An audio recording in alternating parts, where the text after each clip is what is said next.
At eto na nga, dumating na tayo sa Alcala Milk Candy. Try natin yung kanilang candy. 1930 pa pala to, since 1930. Lupit.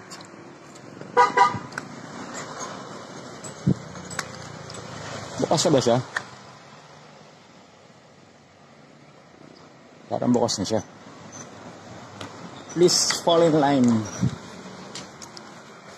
Try natin kanilang candy. Ay, yun. Tao po.